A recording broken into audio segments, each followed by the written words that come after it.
So,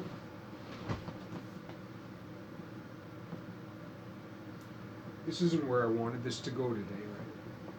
This isn't what I was thinking about today. I was thinking about Botticelli, and I was thinking about Hieronymus Bosch.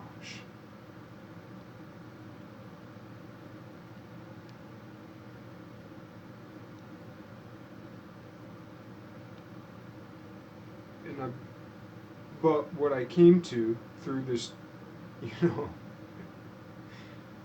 20-hour dialogue that went through my mind in the last hour, what I'm going to say, because there's a lot I want to talk about, and I have to. I will never have enough time.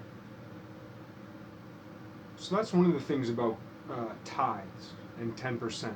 Like, you give everything.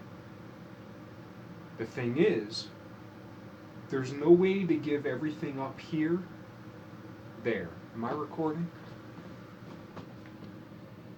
Yeah. How much time I got? I think I'm alright. There's no way to give everything that goes here and here, there. Right? That has to do with like Abraham and Melchizedek and like and the 10%. So you give everything, and if you give everything, you'll only give 10%, because what you think and what you feel and what you want is always so much more.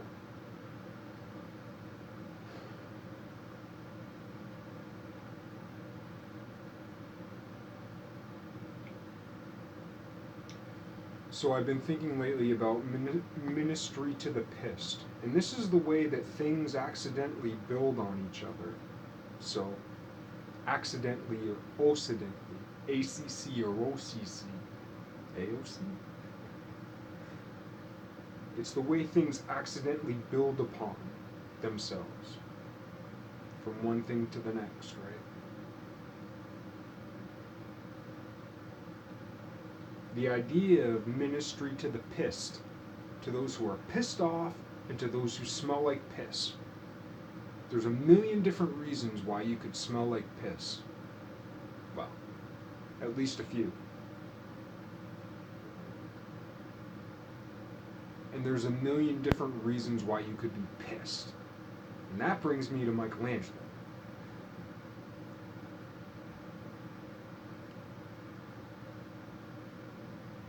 Champion of the church, champion of humanists, champion of artists, as a painter and a sculptor. The 2D and the 3D. And I've been listening to these audiobooks by, I used to own a copy of I, Michelangelo Sculptor, his autobiography. I can't find it online currently just because of my search algorithms. Also, I just get impatient. Like, if that was the only thing I wanted to find, I'm sure I could find it, but there's like 10 billion things I'm looking at, so it's like, But anyway, I've been, Stephanie Story has been wrote a couple books that had to do with Michelangelo, Oil and Marble, which was about Leonardo and Michelangelo, and Raphael, Painter in Rome, which is about Raphael and Michelangelo. And they're kind of like historical fictions, but they're so good. And the first time I listened to Raphael, Painter in Rome, I was like, until I started like looking up some of the references in it, and then I was like, oh.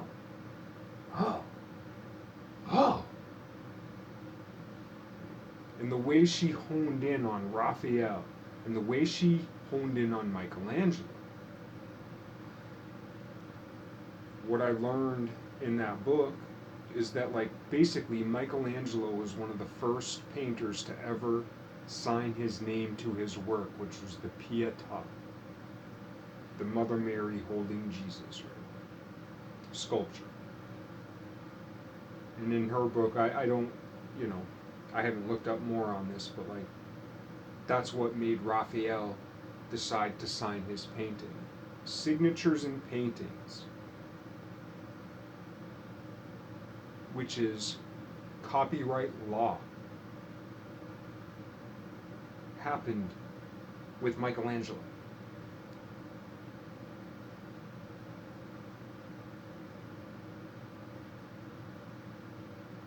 That's where it all started.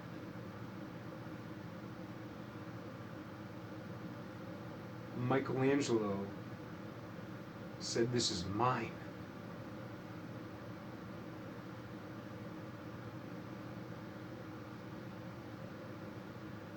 What else does that say? I mean, I could go on that forever. I was listening to this thing at work today. I'm working at a place where it's like a Airbnb. I'm repainting some bathrooms and bedrooms in this Airbnb um, rental property in the boondocks, you know, and like awesome place, great place, post and beam, all this. And anyway, they have a little book for the guests, so I was like, oh, they definitely have Wi-Fi, because in most of my places I don't try to get on the Wi-Fi, but nobody's there. It's like whatever, so I got on the Wi-Fi, and so I can listen to YouTube. I can listen to YouTube videos when I'm at work, and I like Lex Friedman a lot. And he was I forget the guy's name, but he was talking to this guy, just like this expert on Bitcoin, and he was talking about like money. And the way he was talking about it, like he was talking about money the way Noam Chomsky talks about language. And I almost didn't click on it, but like a series of symbolisms said, okay. So I did. I clicked on it. And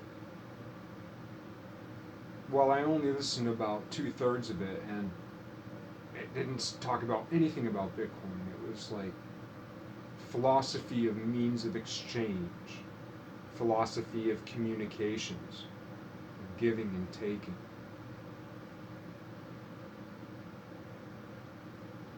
Not sure where I was going with that. Maybe I can annotate it later. I'll make a little comment. Because once I watch what I just said, I'll remember what I was going to say. I don't remember what I was just saying. That's how I work. That's why you should make videos of yourself and see what you sound like.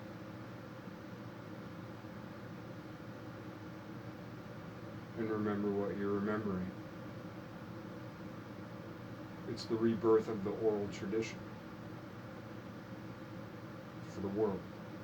But anyway, I'll break this down at some other point later in a bigger way. But Michelangelo is associated with Archangel Michael.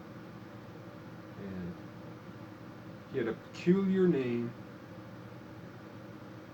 that was meant to really stand out, Archangel Michael. And Archangel Michael is the kick-ass motherfucker, right?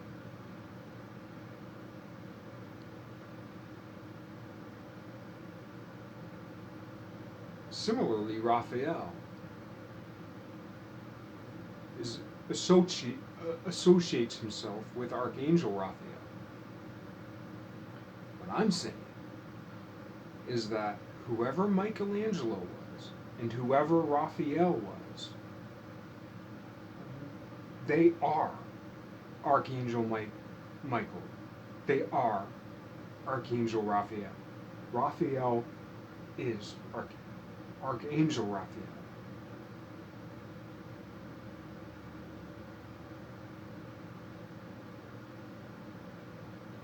That's what I'm saying. All this, all that, all this. In a world where the US government just released pictures of UFOs, after my whole life of denying Area 51, they admitted Area 51's real. But it's just for testing. And now they've said, oh, Yeah, and there are UFOs. There are these amazing things that we don't understand. Okay. And of course, those types of UFOs look like Flight of the Navigator. Pew, pew, pew. Flight of, Flight of the Navigator movie. Little metal pumpkin seeds that change shape.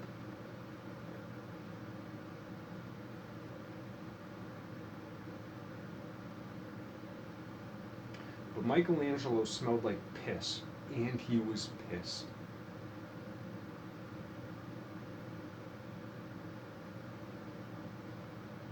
His images are grave. They have gravity. His stones are enormous, and he carves them, and they have great weight because of gravity.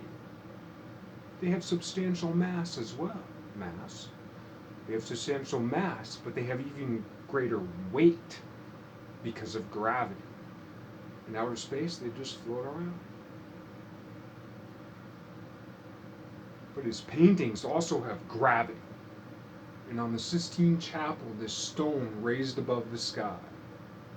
It's a painting of the heavens, of heavy stone, of engineers built long before. And before Michelangelo's painting was on the Sistine Chapel ceiling, it was a painting of the heavens, stars. They chipped it all down, put on new plaster, and he learned how to fresco.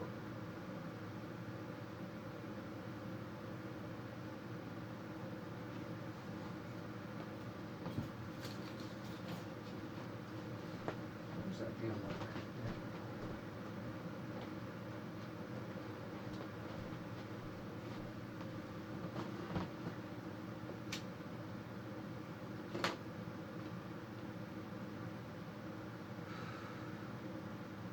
And he did it in a time in Rome that was fucking murderous.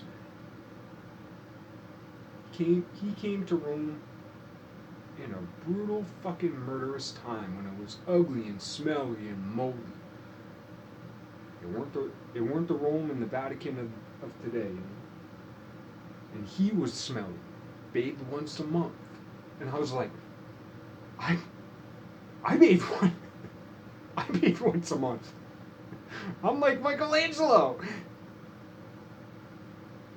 without the statues.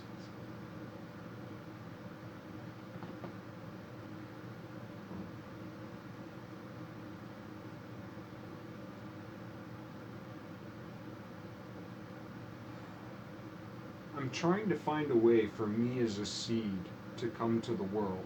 It may only ever be these videos. And it may be these videos that come about long after I'm dead.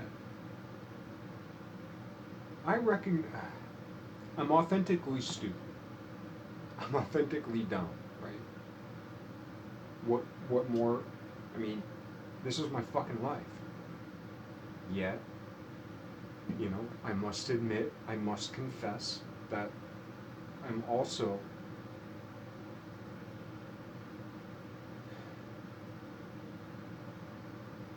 I'm not a great artist, but I'm a little bit good. And I recognize, you know, I'm not a complete fool. I'm a 90% one. You know, but I recognize how this could be read. I recognize that. And I play to it. And I hope the way in which I play to it and with it is as a child plays, innocently.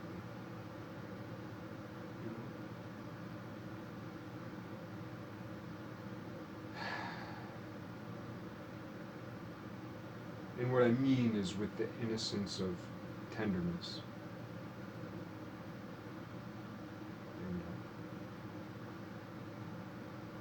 And a little fun.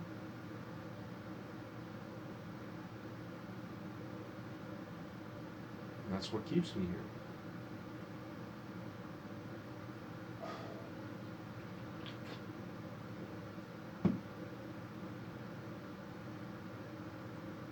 maybe if you grew up like I did,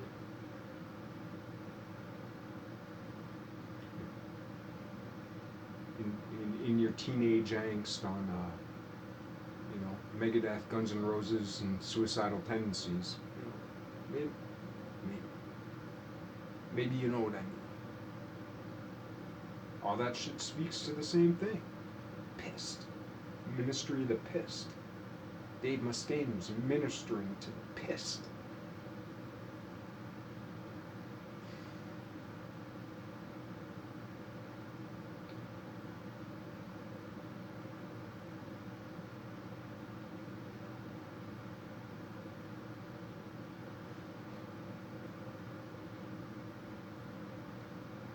So we think of, all right, this is the thing.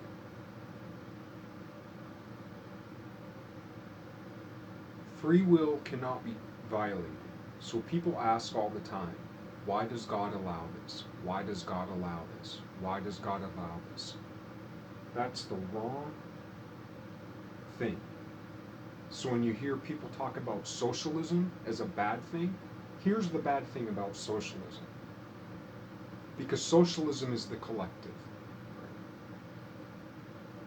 The good collective is the collective of the truth that stands beneath, above, in the pillar, in the crest, in the mirrored crescent, in the vesica, in the womb of the mother, of truth, the mother. If truth were a woman, what then? That's the good part of being social, being part of the community. The bad part of socialism is the collective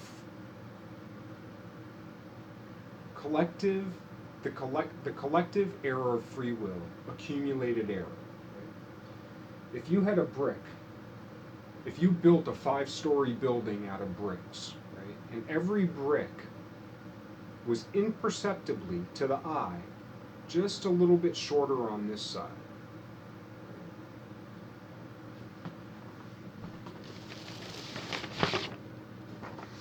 If I took this piece of paper and I just sliced off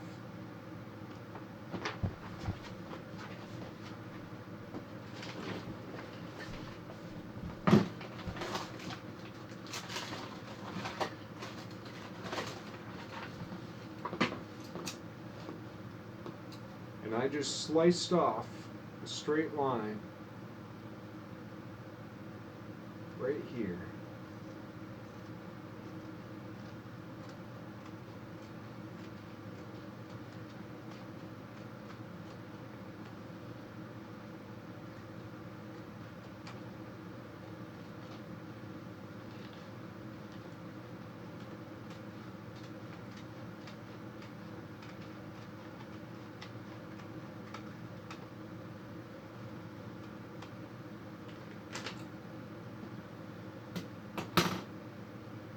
Just that little bit of difference,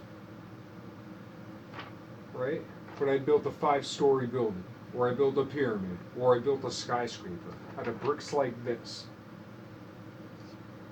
Still looks like a page, doesn't look off, right? But that accumulated error, you build that high enough, and it's gonna go like this. It's gonna topple over. Well, free will, as it turns out, is more like this. Because our accumulated error is so fucked up. The more or less we choose the right thing, the more square we make that brick.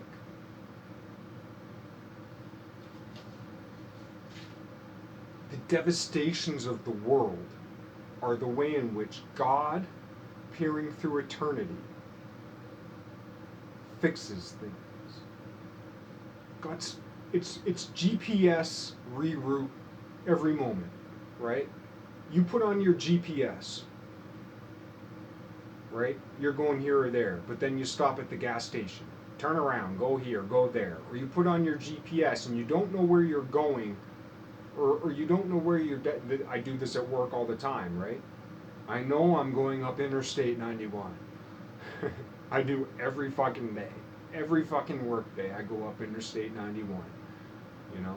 I may get off on, uh, what is it, exit 9 or exit 8. I might get off on exit 8. I might get off on exit 9. I might get off on exit 10. I might get off at exit 11. I might get off at exit 12. I might go on to 89, you know, 10A, 10B, whatever. Like, I might go these certain ways, but I know when I leave my house, I'm going that way. I'm crossing the bridge, you know. Occasionally, if I hear the train coming, I know that the train lights are going to be on, so I go onto the bridge right across the street from my house and then go on and then. But anyway, you know.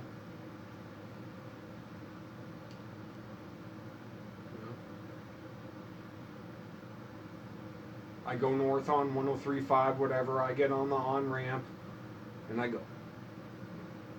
And however far that is, and so it's like I know where I'm going, and then like sometimes my GPS will say go here, go there, but I know a quicker way, so I'll go that way, and it reroutes. So sometimes my GPS is right. Sometimes I'm right. And when I take either a right or wrong turn, it reroutes. That's God. God is always rerouting for our free will. Not only rerouting, but rooting for our free will to make the right choice.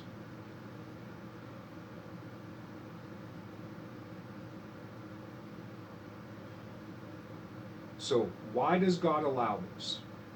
The simple answer to why does God allow these atrocities is we create these atrocities with our free will. Which is to say, God is responding to our inaccuracies in our choices, our collective inaccuracies. The same way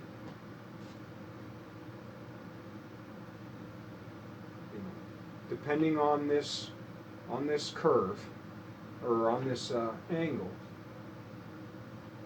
depending on that, you know, because if you build something like this and it just goes like this, it'll fall over. But if you build something like this up to a point and then build it like this and then build it like this, that's different, right? So you can have peculiar shapes within free will. You can have different corrections of error that like work out okay, but sometimes things go so far off, it's gonna fall. Right? Now, of course, that's just a metaphor.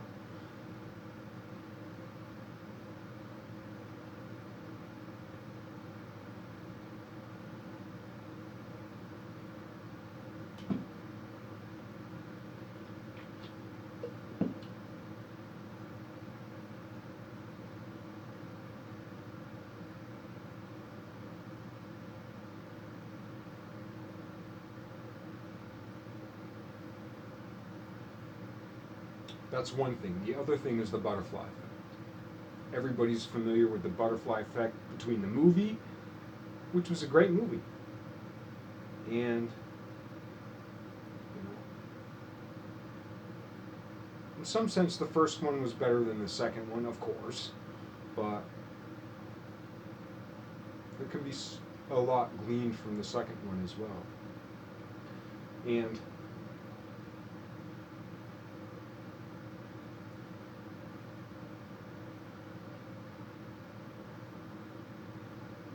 obviously chaos theory and all that.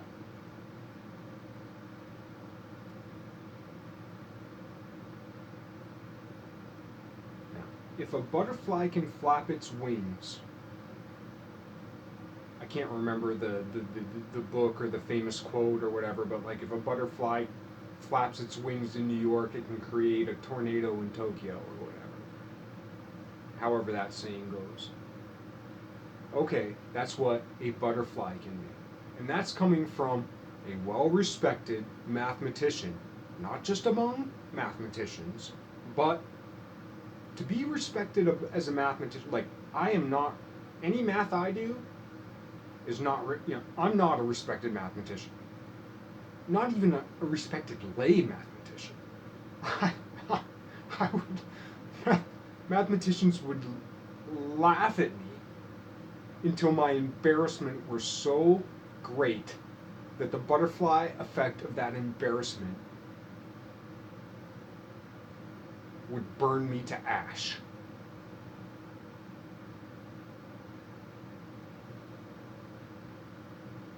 Or maybe into a Foo Fighter in the Second World War kind. Never know. But anyway.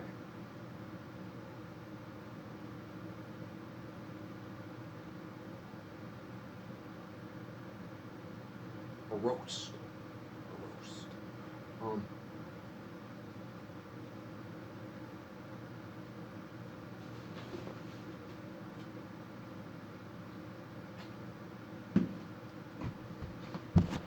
Oh, my knee hurts, so I can't keep sitting like that. That's how I like to sit. Oh.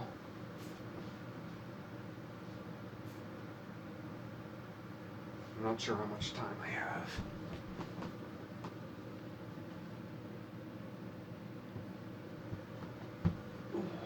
Oh.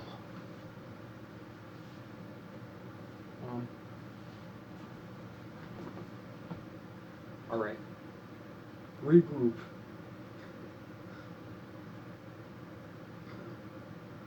Ministry to the Pist.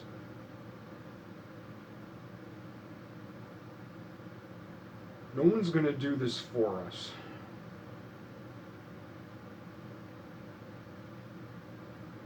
No one's going to tip the scales of free will unless you help. And it is about this. It is about this which I neglect. I do my best. Not my best. I do okay with what I'm willing to work on. I think about the booze and the smoke all day, every day. It's one of those constantly running things.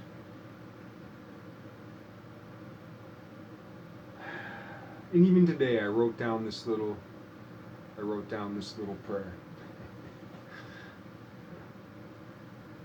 Even in my blindness, may I see your light. In my deafness, may I hear your word. In my feebleness,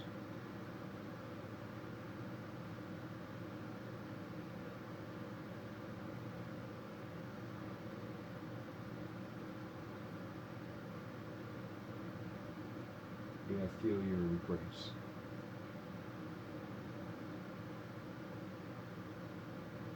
And then I was thinking about, because on some of the podcasts I've been listening to, I was listening to a lot of Lex Friedman. I was listening to some, like, the Ayn Rand Institute guy, and I think his name's Michael Malice. We're having, like, a little debate on Lex Friedman. Anyway, so I was thinking a little bit about, opiate of the masses, Marxism, and all that. And just like what I said about socialism, because socialism or communism, it's like, what do you mean? What type of commune? Are we talking about the David Koresh commune? Or are we talking about, like, there's this famous, where is it? Somewhere in New Hampshire. There's this famous art commune in New Hampshire. I think it's in maybe Peterborough? I can't remember. The McDowell colony. Right? Colonies, all this kind of thing. Or like the Shakers of Enfield. Or Canaan, or wherever the fuck they were from. Shaker Furniture, Shaker Museum.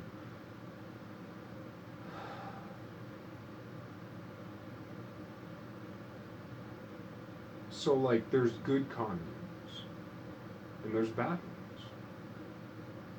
There's good communism and there's bad communism. There's good socialism and there's bad socialism.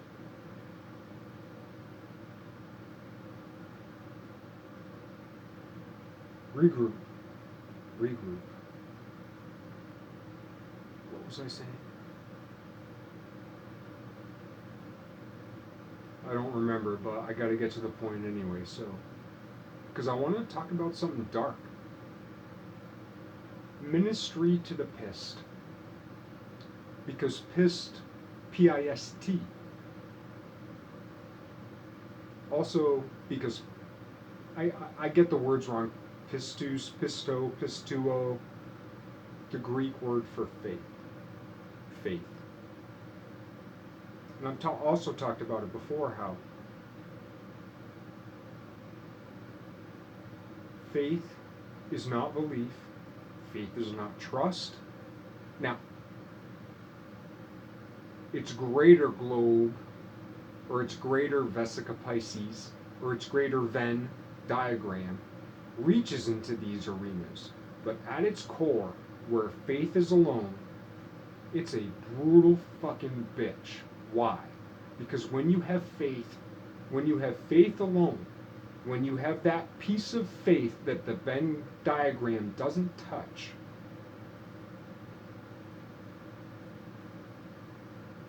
you don't believe, you don't know,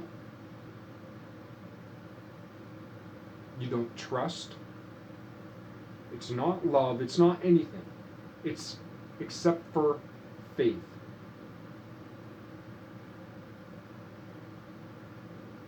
And that's what you need. That's the key. When everything is wrong, when everything sucks, when the world, when everyone you know, when all of your thoughts and all of your emotions are coming down, like death. I mean, we die. Right?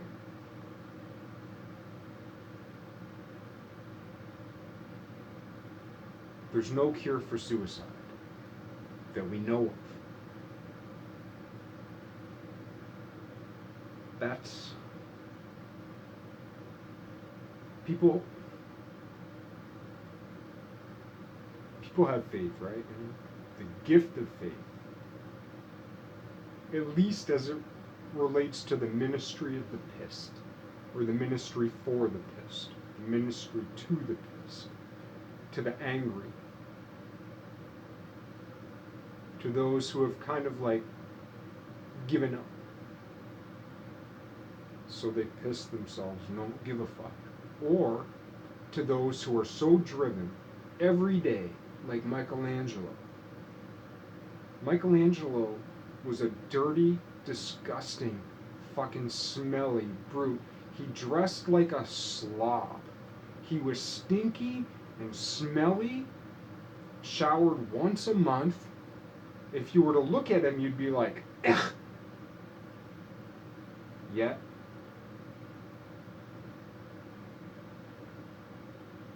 so far as classicism is concerned, no one is held in higher regard. And it's fitting, in a sense. He's almost like the ministry. He himself is almost like the ministry of the Pist version of David as he depicted David. He depicted something so ideal, perfect, pristine. I don't care how much of a postmodernist you are. Look at the statue, David. Not just the one that's like, even the copy. Because there's a copy in Florence and there's the real one in Florence. Stand at its feet.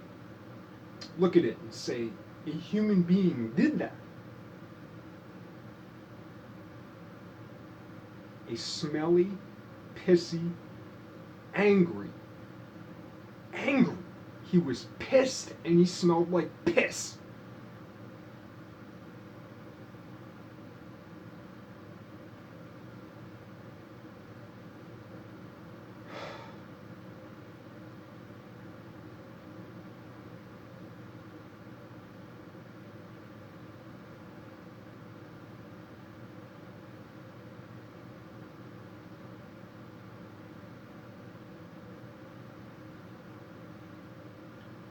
Are there other archangels among us who smell like piss, right? What is the price of service?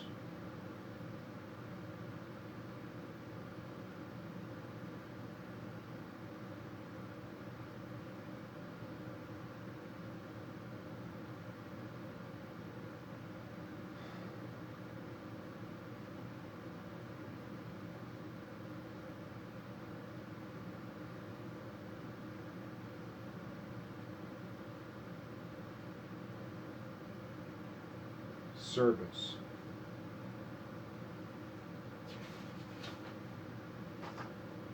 Surface. Painting. Elevating the gravity to the heavens. The sky above. I've been thinking about the Sistine Chapel for 20 years. I used to condemn it. I used to condemn it because it was lifting the earth above, cordoning off the sky. We might look upon the sky itself, lay down, with our eyes open, or with the sun, close our eyes, stare at the sun, see that magenta puce, glowing light, and then the church encapsulated us under the stone in the cave. This is how I used to think about it. And painted false gods upon a false sky. And we walk into that chapel from outside, where God is. We can look up and see God. And then we walk into the cave and peer upon our prison and give it such great reverence. That's how I used to think. And it's not bad or wrong to think that way. But what I've come to see is that peering upon the heavens, as we know them, as great as that is, and it is great to peer upon the heavens,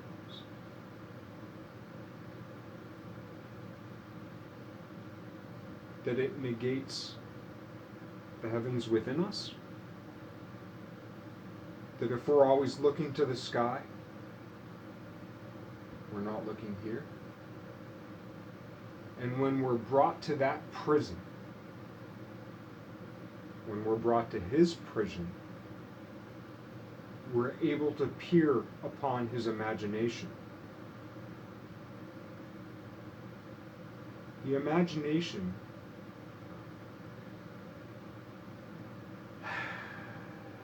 I'll just mention it briefly. If the light that we see, if the light of space is photons, then the light of time is chromos. The imagination receives the light of time.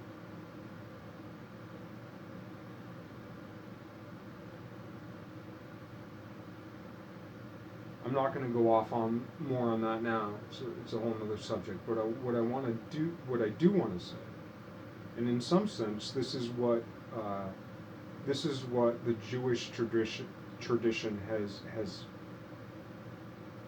a much better take on than the Christian tradition. Put them both together, and you're onto something. That God ain't all hunky-dory. That the gravity, you have divine supreme love. God doesn't just allow free will. God mandates free will. not only does God mandate free will, it's unimpeachable. It's inalienable.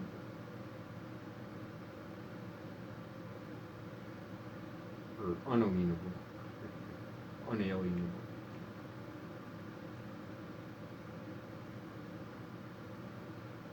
Free will must be.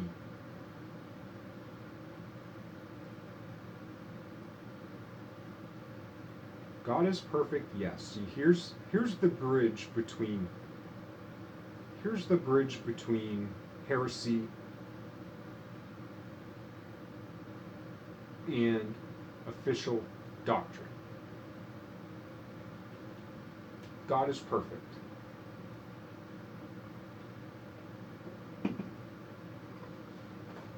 Perfection exists as harmonies, right? And in math, like,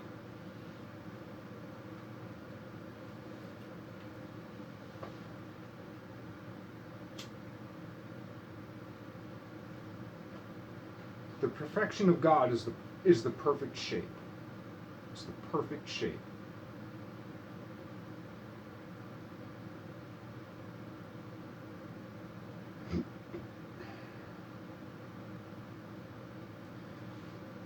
This comes into the whole thing with, like, because people talk about the Da Vinci Code, right? Now, Da Vinci, as Raphael painted Da Vinci,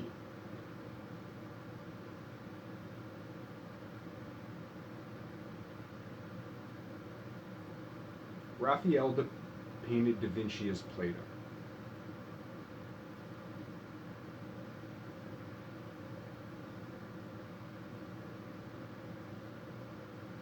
I'm not saying Plato's wrong, but Plato is what was remembered.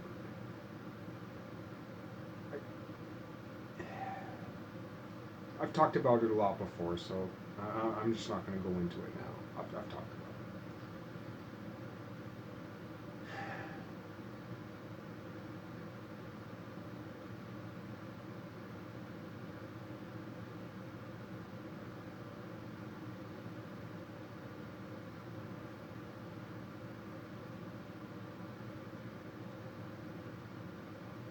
Where the Da Vinci Code gets it gets a lot right?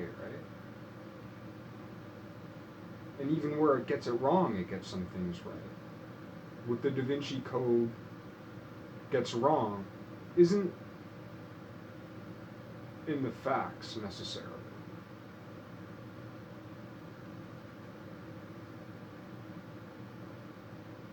But mostly what it gets wrong is that it's the Da Vinci Code. It's not a code, it's a revelation.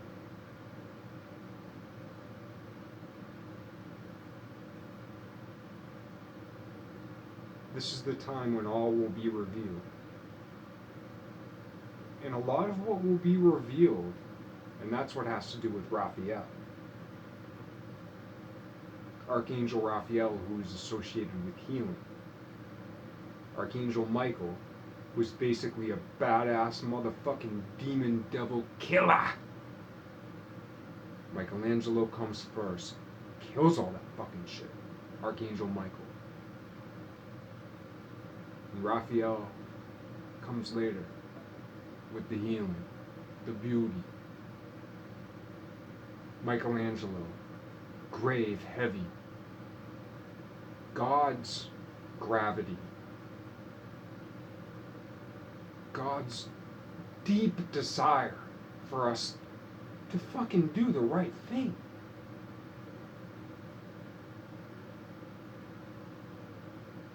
Always being like rerouting. If a butterfly flaps its wings in New York and causes a tornado in Tokyo, right? Here's a butterfly flapping its wings. Chaos theory of pure mathematics says that causes a tornado in Tokyo. What do 7 billion people do who don't just flap their wings? Never mind every other living creature.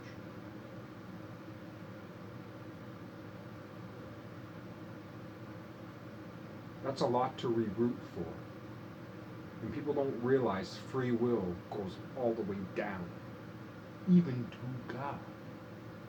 God is perfect as a harmonic, as a shape. In geometry, the easiest way to think about it is similar triangles, but similar triangles can be expounded to similar geometries. So take any geometry, any geometrical, perfectly geometrical image that you want, make it bigger and smaller. You're just dealing with resolution. Right? So God is perfect in that way. God is perfect in God's geometry. Every time a soul says, I am, which is to say, every time a person answers a question of God, which is to say,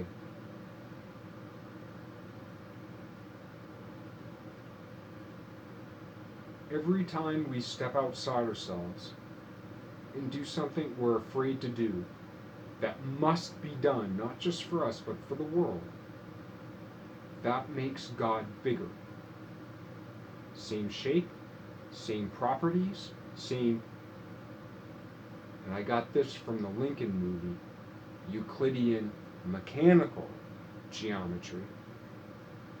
Truths everywhere. Truths cannot be written here alone.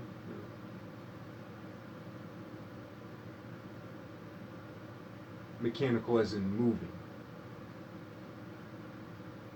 Motion, Heraclitus. Fire.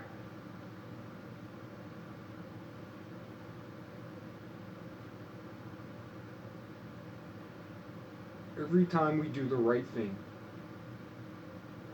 and especially for others, what we do for others does matter more than what we do for ourselves. It does. Because that affects the feedback loop between the material world and eternity. And on the way, it stirs up the spirit realm. The Holy Ghost is unimpeachable. Every other angel and demon, they gotta fucking fight.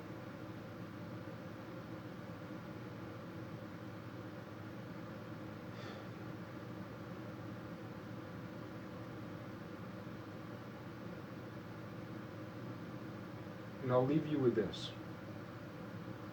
And it's hard. Ministry to the Pist. There are two arms.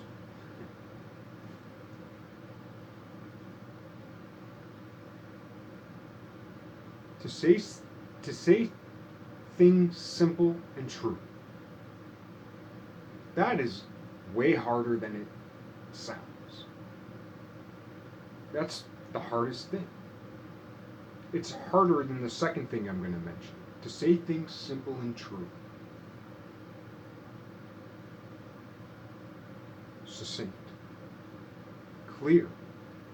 Not always fuzzy. Oftentimes simple and true like a fucking bullet. You know? A musket fucking ball right to the fucking head. That's pretty simple and true. But so is a peck on the cheek. That's simple and true. But the other part of the ministry of the Pist is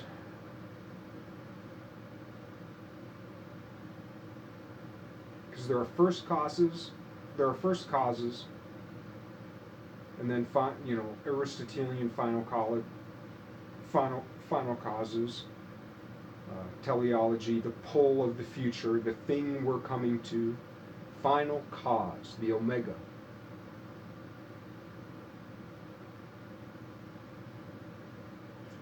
And along the way, there are other causes. And forgiveness of darknesses. How did things come about? And we must think about them. We must think about the way in which things came about. So,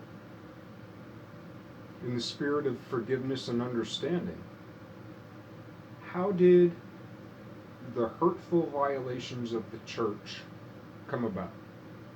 And I'm not Catholic. I'm an advocate for Catholicism, and I will not become Catholic. It's a peculiar position.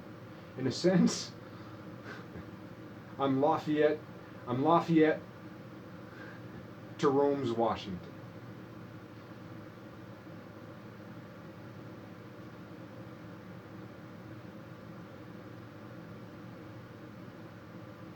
Why? Because I see it's a necessity.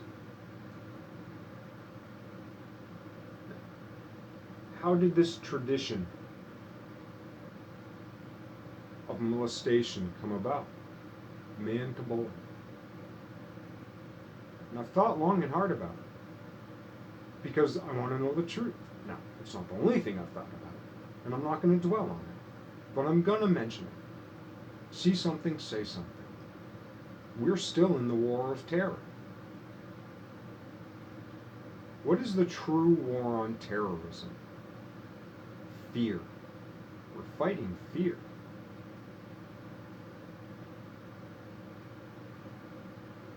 And it's just worth thinking about. It's a tough thing to think about. And even if it wasn't we'll call it the middle cause, first causes, or the prime, what's it called? The first cause, the unmoved mover, God, right?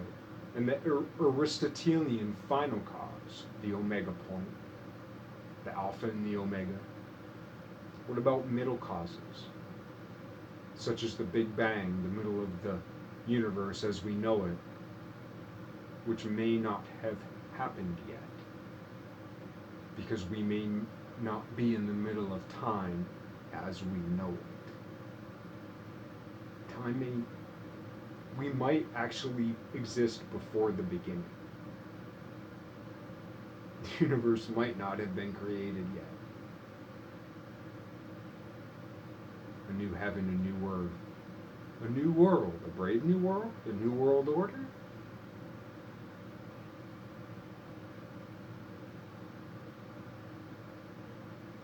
Yeah, Dick Gregory talked about, he lived his whole life being afraid of the devil.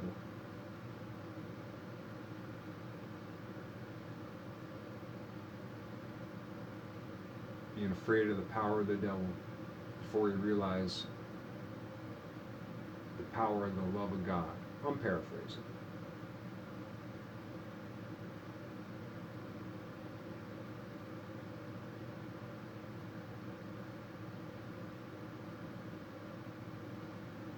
This is going to be tough, man. It's going to sound fucked up, but when we try to figure out how shit started,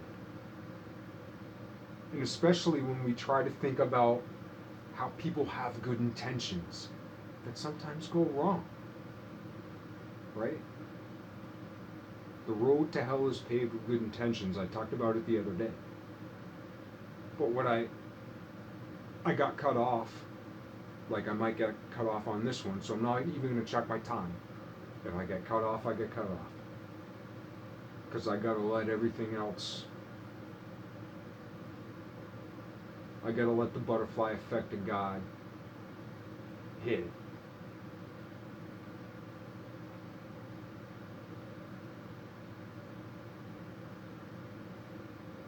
What I meant was, yeah, we're going to take, the road to hell is paved with good intentions. Jesus went to hell to kill death.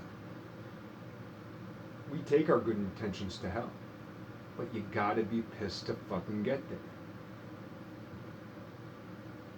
Who's gonna make this shit happen?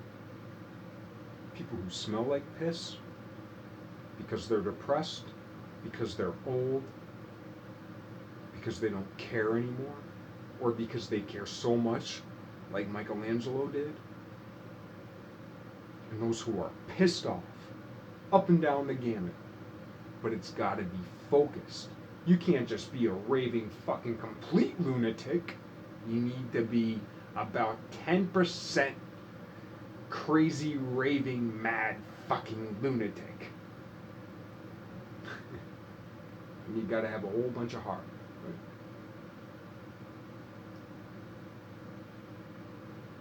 That's the people who are gonna make this shit happen. Anyway.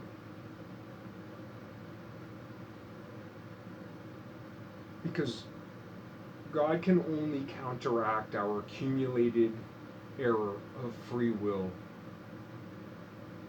up to a point.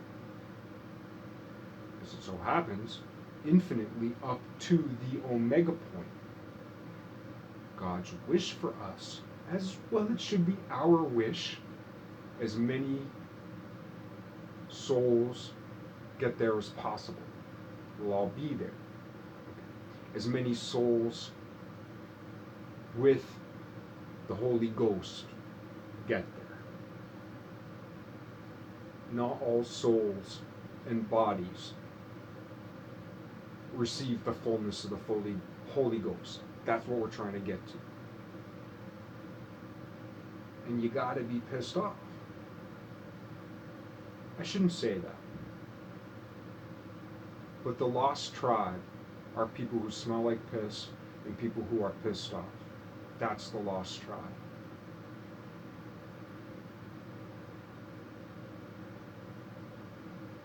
People who kill themselves, suicide. We're looking for a fucking cure to suicide.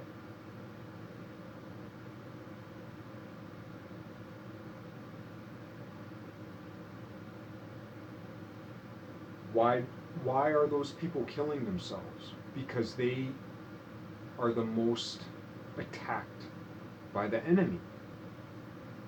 Why? Because they have the most to offer.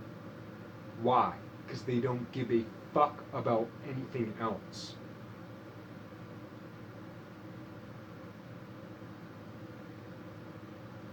They don't give a fuck about anything else but the truth. But their faith is insufficient.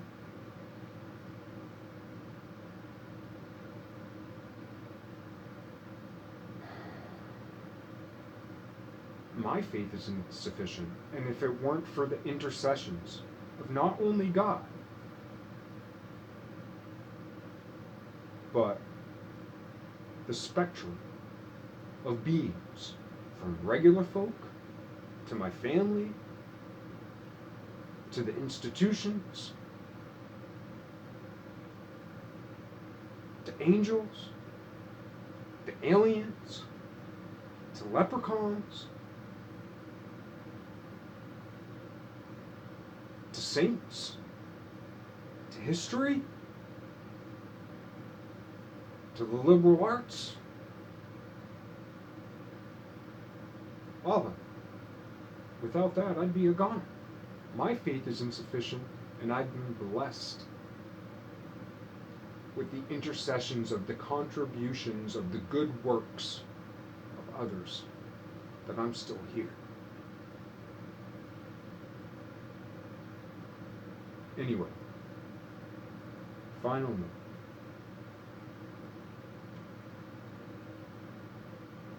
We praise the intimate. Now, this is tough. This is tough, and I'm gonna say it wrong. So, but this is the type of shit we need to think about, at least this difficult. Like, I'm not trying to excuse anything or say it should be, but trying to use my imagination to discern middle, medium, cause.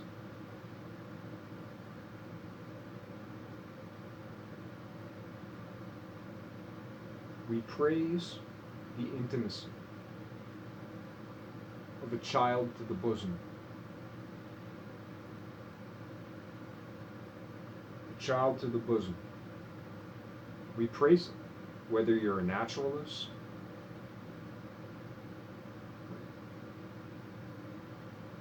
it doesn't matter, any philosophy, anything, everything praises the child to the bosom.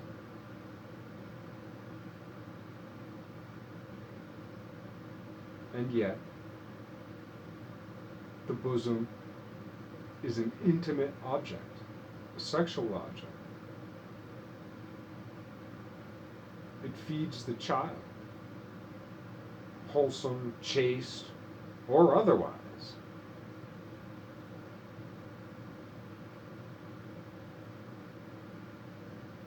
If I walk into a bar, as soon as I have my first sip of a beer, or at least this was the case in the past, and actually, yeah, I'm not beyond it. Though now I'm aware of it, so it's like I'm almost hypersensitive to it. But as soon as I have a beer, I'm just like boopy boopy boopy boopy boopy boopy boopy boopy boopy.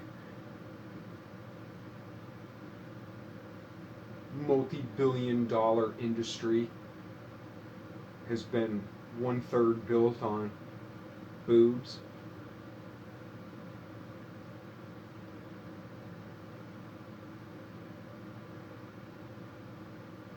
Where did unwanted children go now? That's the first question. The second question is, why did they go there?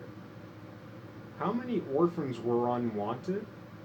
And how many orphans were a young girl got raped by a powerful guy, whether he was a brutishly, caveman-y guy, or whether he was some prince, or never mind her own father, uncle, brother, and was able to be kept hidden long enough to give birth. Never mind the abortion, the ways people gave abortion in the past. That knowledge was known long ago by what people now call witches, even though on the good side of things, it was done to save the girl's life, because pregnant women were seen as whores even if they were fucking raped.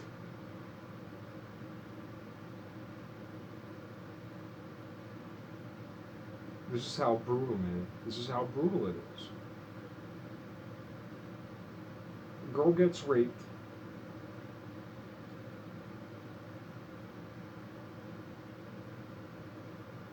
She shows and gets killed because she's a whore. Disgrace to the family. Back in the day, even today, in some places. Or a girl is lucky enough to hide herself, hide her pregnancy, has a baby, has nowhere to put it. She gives it to the church. Newborn, probably umbilical cord still fucking, who knows, back then, right? Drops it off at a church, at a monastery. Bunch of poor fucking monks. Bunch of celibate monks. Maybe a bunch of celibate nuns. No milk. This is tough, man. I'm just saying. How did it get started? How did that bad tradition get started? How did that bad... We blame the church, but where's the blame really? What's the first cause? It's kind of like the whole thing, like, I was just following orders, or, oh, it's only the guy who pulls the trigger who is really guilty. No, it's the whole fucking chain of command. What's the chain of command of the human race? Every fucking body, right? Okay. So it's all our fault. What's that mean? We all have to fix it. Anyway. Drops a kid off at a newborn baby, right? In some poor, desolate place where the monks barely even have enough to eat. The monks are eating bread and water.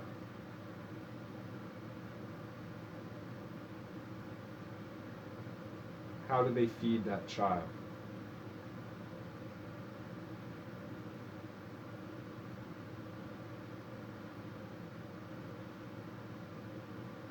How would you feed that child?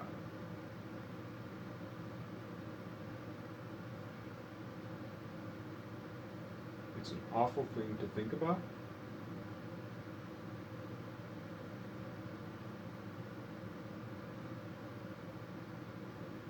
That's the choices God has to make.